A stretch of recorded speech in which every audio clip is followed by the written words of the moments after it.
আসসালামু আলাইকুম প্রিয় শিক্ষার্থীবৃন্দ, আমি তর্ণিমা খাতুন।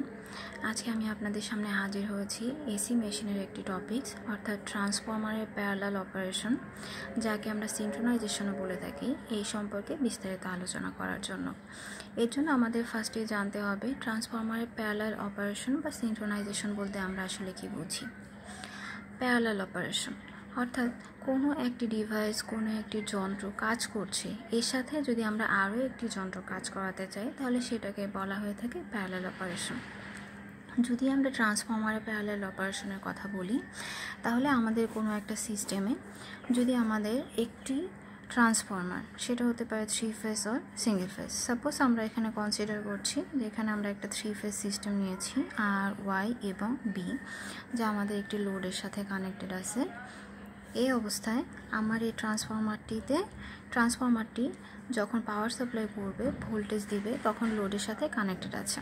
এখন আমরা যদি এই ট্রান্সফরমারের সাথে লোডে ভোল্টেজ বা পাওয়ার সাপ্লাইয়ের জন্য আরও একটি ট্রান্সফরমারকে কানেকশন করি, তাহলে এটাকেই বলা হচ্ছে ট্রান্সফরমারের প্যারালাল অপারেশন বা সিনক্রোনাইজেশন। সেক্ষেত্রে এখানে আমার যে ট্রান্সফরমার দুটি থাকবে, এই ট্রান্সফরমার দুটিকে আমরা একটু নামকরণ করতে পারি, বলতে পারি ট্রান্সফরমার 1 অথবা এ বললাম। আর সেকেন্ড যে ট্রান্সফরমার, অর্থাৎ পরবর্তীতে আমরা যে ট্রান্সফরমারটা এখানে অ্যাড করেছি বা সিনক্রোনাইজেশন করেছি, সেটাকে আমরা বললাম ট্রান্সফরমার 2 অথবা ট্রান্সফরমার বি। এখন আমরা এই যে ট্রান্সফরমারের প্যারালাল অপারেশন করছি বা সিনক্রোনাইজেশন করছি, এর কিছু উদ্দেশ্য থাকে, অর্থাৎ কিছু উদ্দেশ্য নিয়ে আমরা আমাদের এই ধরনের সিনক্রোনাইজেশন করে থাকি। তো সেই উদ্দেশ্যগুলো কী কী? সবচেয়ে ইম্পর্ট্যান্ট যে উদ্দেশ্য বা মেইন যে উদ্দেশ্য, সেটা হচ্ছে আমাদের সার্ভিস কন্টিনিউ রাখা, সার্ভিস কন্টিনিউটি। অর্থাৎ আমাদের সিস্টেমে যদি কোনো প্রবলেম হয়ে থাকে বা এরকম হয় যে আমাদের ট্রান্সফরমার 1 নষ্ট হয়ে গেল, এক্ষেত্রে আমার একটি ট্রান্সফরমারই অ্যাক্টিভ আছে, তাহলে দেখা যাবে কি আমার লোড এখানে চলবে না, অর্থাৎ লোডটা কাজ করবে না। কেন? কারণ সে কোনো প্রকার পাওয়ার সাপ্লাই পাবে না।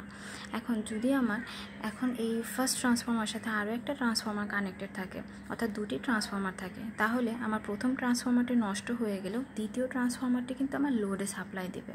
তো এইটাই হচ্ছে আমাদের সার্ভিস কন্টিনিউটি, এবং এই সার্ভিস কন্টিনিউটিটাই হচ্ছে আমাদের ট্রান্সফরমার প্যারালাল অপারেশনের মেইন উদ্দেশ্য। এছাড়া আমাদের আরও কিছু উদ্দেশ্য আছে, যেমন বলা হয়ে থাকে হাই এফিসিয়েন্সি, অর্থাৎ আমাদের এফিসিয়েন্সি বেশি করার জন্য কিন্তু আমরা এই প্যারালাল অপারেশন করে থাকি। এছাড়া আছে মেইনটেনেন্স বলতে আমরা কী বুঝি? দেখা যায় আমাদের যে ট্রান্সফরমার আছে এটা 24 আওয়ার্স রানিং থাকে। তো এই অবস্থায় ট্রান্সফরমারটি গরম হয়ে যায়, তো সেক্ষেত্রে এর ইফিসিয়েন্সি আস্তে আস্তে কমতে থাকে, যত সময় যায় এর ইফিসিয়েন্সি তত কমে। তো এর ইফিসিয়েন্সি বাড়ানোর জন্য মাঝে মাঝে ট্রান্সফরমার অয়েল চেঞ্জ করার প্রয়োজন হয়ে থাকে, অথবা এর কোরগুলোকে ক্লিন করার প্রয়োজন হয়ে থাকে। তো সেই সময় আমরা একটা ট্রান্সফরমারকে রেখে যদি অপর ট্রান্সফরমারটা রিপেয়ার বা মেইনটেনেন্সের কাজে ইউজ করি, তাহলে আমার সার্ভিসটাও কন্টিনিউ থাকবে, আমার ডিভাইসটা আমাকে আউটপুট ভালো দেবে এবং তার এফিসিয়েন্সিও ভালো আসবে। এছাড়া লোড বৃদ্ধির জন্য দেখা যাচ্ছে আমাদের লোডটা বৃদ্ধি পেতে পারে। তো যখন আমাদের লোড বৃদ্ধি পাবে, ওই সময় আমরা কি করব? ওই সময় কি আমি আমার সিস্টেম পুরো অফ করে দেব, নাকি আমার যে লোড ইনক্রিজ হবে সেই ইনক্রিজ লোডটাকে আমি পাওয়ার সাপ্লাই দেব, না আমার রেগুলার লোডকে পাওয়ার দেব?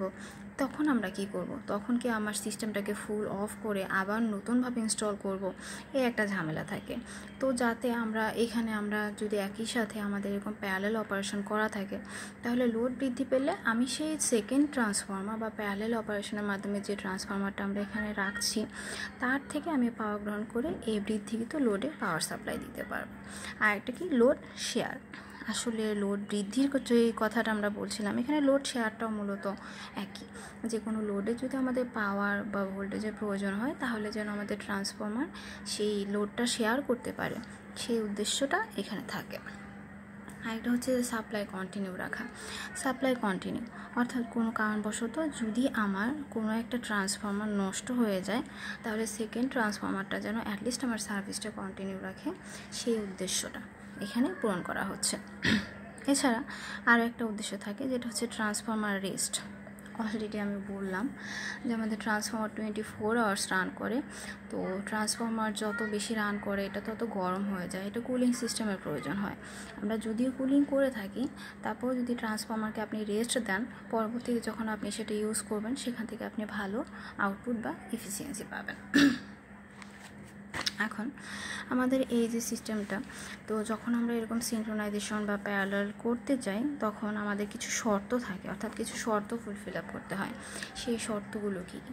ফার্স্ট শর্ত হচ্ছে আপনার সাপ্লাই ভোল্টেজ সেম হতে হবে।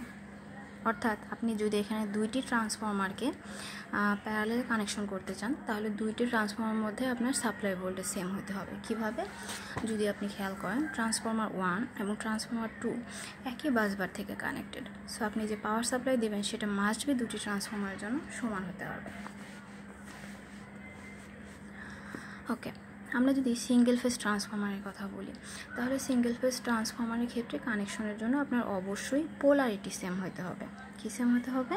পোলারিটি, অর্থাৎ পজিটিভের সাথে পজিটিভ প্রান্ত এবং নেগেটিভের সাথে নেগেটিভ প্রান্ত আপনাকে কানেক্ট করতে হবে।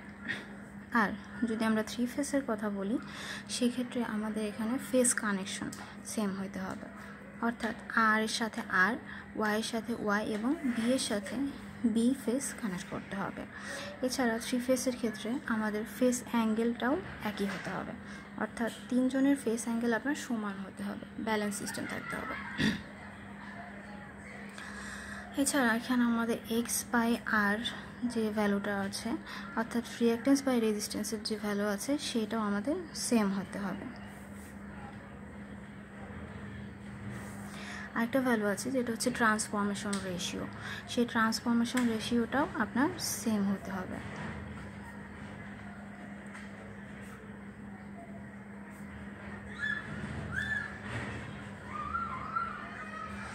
তো এইভাবে আমরা যখন সিনক্রোনাইজেশন করব, আমাদেরকে এই শর্তগুলো অবশ্যই ফুলফিল করতে হবে। আজকের জন্য এতটুকুই। আমরা পরবর্তী কোনো একটা অনলাইন ক্লাসে অন্য একটি টপিকস নিয়ে হাজির হব। সবাই ভালো থাকবেন, ধন্যবাদ।